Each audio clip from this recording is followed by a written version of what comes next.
ଇକ୍ୱେସି ଟା ପେଣ୍ଡିଙ୍ଗ ରହିଛି। ଆପଣ ସାର୍ କୋଉ ଡେଟ୍ ରେ ଆପ୍ଲାଏ କରିଥିଲେ? ମୁଁ ଆକ୍ଚୁଆଲି କହିହବନି କାରଣ ସେ ଜନସେବା କେନ୍ଦ୍ରରେ ଦେଇଥିଲୁ, ସେମାନେ କେବେ କହିଛନ୍ତି ସେ ହିସାବରେ କିଛି ଜାଣି ହବନି। ଆଜ୍ଞା, ଆପଣଙ୍କର ଇକେୱାଇସି ଟା ପେଣ୍ଡିଙ୍ଗ ଦେଖଉଛି। ହଁ, ଇକ୍ୱେସି ଟା ପେଣ୍ଡିଙ୍ଗ, କାରଣ ମଝିରେ ବିନା ଓଟିପି ଆଉ ବିନା ଫିଙ୍ଗର ରେ କିଛି ଅସୁବିଧା ନାହିଁ ସାର୍, ଆପଣଙ୍କର ଆପ୍ଲାଏ ସକ୍ସେସଫୁଲି ହୋଇଛି ଏବଂ ଆପଣଙ୍କୁ ରସିଦଟି ମଧ୍ୟ ମିଳିଛି, ତ ଏଇଟା କିଛି ଅସୁବିଧା କିଛି ନାହିଁ। ଆପଣଙ୍କର ବାସ୍ ଇକେୱାଇସି ପାଇଁ ପେଣ୍ଡିଙ୍ଗ ଶୋ କରୁଛି। ଯଦି ସେଇଟା ଆପଣଙ୍କୁ ପଛରେ ଦରକାର ତାହେଲେ ଆପଣଙ୍କୁ ନିହାତି ଗଭର୍ଣ୍ଣମେଣ୍ଟ ତରଫରୁ କଲ୍ କିମ୍ବା ମେସେଜ ଯିବ, ଠିକ୍ ଅଛି ସାର୍। ତାପରେ ଆପଣ ତାକୁ ଅପଡେଟ୍ କରାଇ ପାରିବେ। ଏବେ ଆପଣଙ୍କର ଆପ୍ଲାଏ ସକ୍ସେସଫୁଲି ହୋଇଛି, ଏବେ ଗଭର୍ଣ୍ଣମେଣ୍ଟ ଦ୍ୱାରା ଆପଣଙ୍କର ଭେରିଫିକେସନ ଚାଲିଛି। ଯେ ମ୍ୟାମ୍ ପେଣ୍ଡିଙ୍ଗ ଅଛି ମାନେ ପଇସାଟା ମିଳିବ ନା ନାହିଁ? ସାର୍ ପେଣ୍ଡିଙ୍ଗ ଇକେୱାଇସି ପେଣ୍ଡିଙ୍ଗ ଅଛି, କିନ୍ତୁ ଆପଣଙ୍କର ଆପ୍ଲାଏ ଯଦି ସକ୍ସେସଫୁଲି ନ ହୋଇଥାନ୍ତା ରିସିପ୍ଟ ଆପଣଙ୍କୁ ମିଳିନଥାନ୍ତା, ଠିକ୍ ଅଛି ସାର୍। ମାନେ କଣ କି ଦେଖନ୍ତୁ, ସେ ଟଙ୍କାଟେ ଲେଖେ ସମସ୍ତଙ୍କ ଆକାଉଣ୍ଟ କୁ ଯାଉଛି, ଆଜ୍ଞା, ଆଉ ଏବେ ପର୍ଯ୍ୟନ୍ତ ଆମ ଆକାଉଣ୍ଟ କୁ ଆସିନି। ସେମାନଙ୍କର ଇକେୱାଇସି ପେଣ୍ଡିଙ୍ଗ ନଥିଲା, ସେମାନେ ତାକୁ ଅପଡେଟ୍ କରିକି ତାପରେ ଆପ୍ଲାଏ କରିଥିଲେ, ତାପରେ ସେମାନେ ଫିଙ୍ଗରପ୍ରିଣ୍ଟ ମଧ୍ୟ ଦେଇଥିଲେ।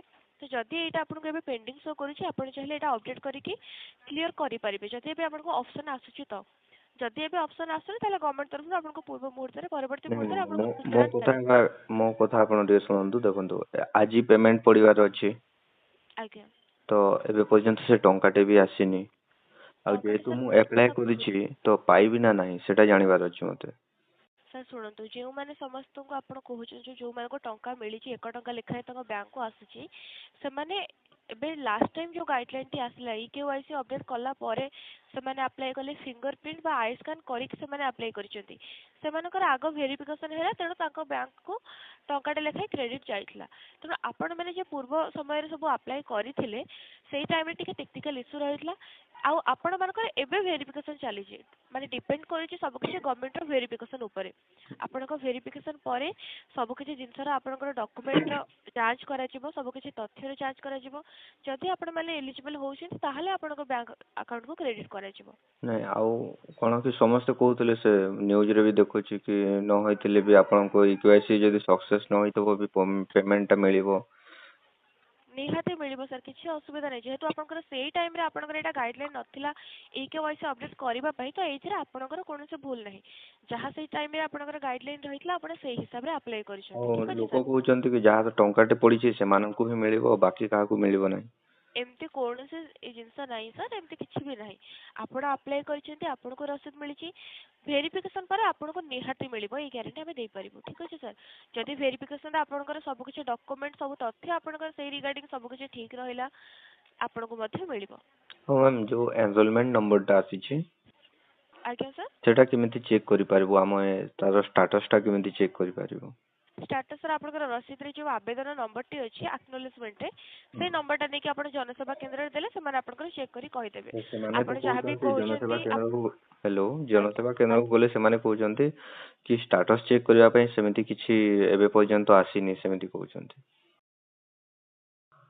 ନାଇଁ ସାର୍, ଆପଣ ଷ୍ଟାଟସ୍ ଚେକ୍ କରିପାରିବେ, କିଛି ଅସୁବିଧା ନାହିଁ।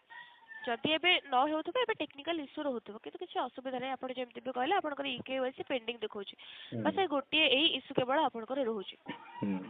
ଆଜ୍ଞା, ଏଇଟା ଯଦି ଆପଣଙ୍କୁ ଅପଡେଟ୍ କରିବା ପାଇଁ ପଡ଼େ, ଏବେ ତ କୌଣସି ସେଇ ସବୁ ବିଷୟରେ ସୂଚନା ଆସିନି। ଆପଣଙ୍କୁ ଯେତେବେଳେ ଗଭର୍ଣ୍ଣମେଣ୍ଟ ତରଫରୁ ମେସେଜ କିମ୍ବା କଲ୍ ଦ୍ୱାରା ସୂଚନା ଯିବ ଇକେୱାଇସି ଅପଡେଟ୍ ପାଇଁ, ଆପଣ ନିହାତି ସେଇ ଟାଇମ୍ରେ କରିପାରିବେ। ମାନେ ଦେଖନ୍ତୁ, ଆଜ୍ଞା ଆକ୍ଚୁଆଲି ମୁଁ ଜାଣିବାକୁ ଚାହୁଁଥିଲି କି ଦେଖନ୍ତୁ ଏବେ ପର୍ଯ୍ୟନ୍ତ ପେଣ୍ଡିଙ୍ଗ ଅଛି, ଆଜ୍ଞା ତ ଆକ୍ଚୁଆଲି ଆଜି ସେ ପେମେଣ୍ଟଟା ଆସିବ ନା ନାହିଁ ସେଟା ବସ୍ ଜାଣିବାର ଥିଲା। ସାର୍ ଆଜି ଶୁଭାରମ୍ଭ ହେବାକୁ ଯାଉଛି, ତେଣୁ ଯେଉଁମାନେ ଆପଣ ସମସ୍ତେ 15 ତାରିଖ ପୂର୍ବରୁ ଆପ୍ଲାଏ କରିଛନ୍ତି, ହଁ, 15 ତାରିଖ ସମସ୍ତଙ୍କର ପୂର୍ବରୁ ଆପ୍ଲାଏ ଭେରିଫିକେସନ, କରାହେଇଛି। ଆଜ୍ଞା, ସମସ୍ତଙ୍କୁ ଭେରିଫିକେସନ ସରିଲା ପରେ ସମସ୍ତଙ୍କୁ ମିଳିବ। ସମସ୍ତେ ଯଦି ଏଲିଜିବଲ୍ ଥିବେ ସମସ୍ତଙ୍କୁ ମିଳିବ। ଠିକ୍ ଅଛି ସାର୍। ଆଜ୍ଞା, ଆପଣ ବ୍ୟସ୍ତ ହୁଅନ୍ତୁନି, ଆଜି ଗୋଟିଏ ଦିନରେ ସମସ୍ତଙ୍କୁ ମିଳିବ ନାହିଁ, ଆଜି କେବଳ ଶୁଭାରମ୍ଭ ହେବାକୁ ଯାଉଛି।